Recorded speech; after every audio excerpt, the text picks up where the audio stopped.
দর্শক, আমি দাঁড়িয়ে আছি কুমার নদের ব্রিজের উপর। আঙ্কেল ভালো আছেন? জি আলহামদুলিল্লাহ।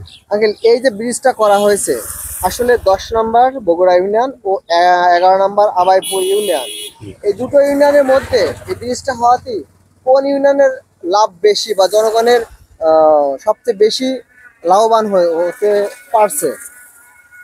এখন ধরেন ব্রিজ হতে 10 নম্বর ইউনিয়নের সুবিধা বেশি, আবার 11ও সুবিধা বেশি। তার মানে আমাদের মালামাল নিয়ে যাচ্ছে হাট ফাজিলপুরে বাজারে, বেচা কেনা দেখতে সুবিধা, তাদেরও উন্নত, আমাদেরও সুবিধা। এবং আমরা ঝিনাইদহ, আপনার শোলকুপা, আপনার আছে গিয়ে মাগুরা, খামারপাড়া, এই মানে এই সাইডে যাতায়াত সোজা হয়। ব্রিজটা তো খুব দ্রুত, আর তা নাহলে পরে আপনার ঘুরে যেতে হবে, নয়তো ঘুরে যেতে কষ্ট হবে। জি। আর 11 সুবিধা, 11 সুবিধা আপনার আছে ধরেন ওদের হাতে ধরেন মালামালটা বেশি নেই। ধরেন আছে প্রত্যেকটা পেঁয়াজ, রসুন, আপনারা পাট, এগুলো আছে গিয়ে ব্রিজের জন্য আমাদের সুবিধা হয়। সুবিধার জন্য আছে গিয়ে ওপারে নিয়ে যায়, নিয়ে গিয়ে তারাও কিনা হয় এবং আমাদেরও সুবিধা, দুই পক্ষের সুবিধা। এবং 11 নম্বর আবাইপুর ইউনিয়নের কিছু ব্যবসায়ী আছে বা সাধারণ যে জনগণ আছে তারাও ইজি বাইক বা অটো বা এই যে গ্রাম বাংলা যেটা বলে সেটা বোঝাই করে নাঙ্গলবাদ যে বাজারটা আছে সেই বাজারটা তো শর্টকাট রাস্তা, কামান্না হয়ে গেল তো শর্টকাট রাস্তা, মানে বগুড়ার মধ্যে তারা এটাও যায়। তাদের সুবিধা, তাদের সুবিধা মানে ব্রিজটা হতা দুই পক্ষেরই 11 এবং 10-এর একটা আমাদের ভিতরে একটা আন্তরিকতা আছে। আচ্ছা, আপনি কি জানেন আনুমানিক এই ব্রিজটা কত সালে করা হয়েছে?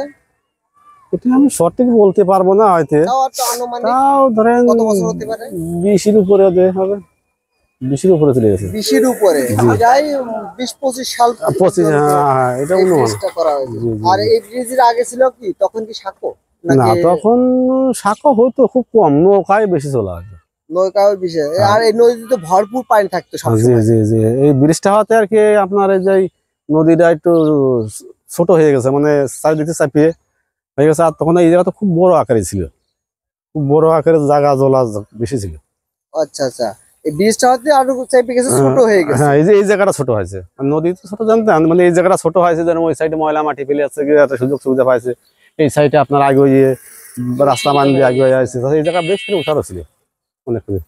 তবে সারমর্ম এটাই যে দুটো এই যে ইউনিয়নের পারস্পরিক সম্পর্ক সুন্দরভাবে ব্রিজটা হওয়ার কারণে বজায় রাখতে পারছে। জি জি জি। প্রত্যেকটা আমদানি রপ্তানি করতে পারতেছে দুই ইউনিয়নের সমন্বয়ে এই ব্রিজের মাধ্যমে তারা চলাফেরার পথ দ্রুতগামী করে দিচ্ছে, এরকমটাই তো।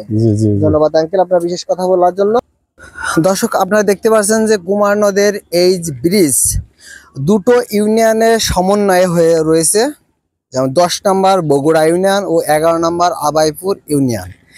এই দুটো ইউনিয়নের সমন্বয়ে আজ এই ব্রিজটা রয়েছে, যেটা কুমার নদীর উপর দিয়ে বয়ে গেছে। দর্শক, আপনারা জানেন যে ইতিমধ্যেই যে 10 নম্বর বগুড়া ইউনিয়নের প্রায় 7 থেকে 8টা গ্রাম বাণিজ্য করার জন্য হাট ফাজিলপুর বাজারে এসে থাকে। তো এই ব্রিজটার গুরুত্ব মূল্য এতটাই রয়েছে তা ধারণা বাইরে। এবং 11 নম্বরের কিছু ইজি বাইক পর্যন্ত প্যাসেঞ্জার নিয়ে শৈলকুপার উদ্দেশ্যে রওনা হয় এবং নাঙ্গলবাদের উদ্দেশ্যে রওনা হয়।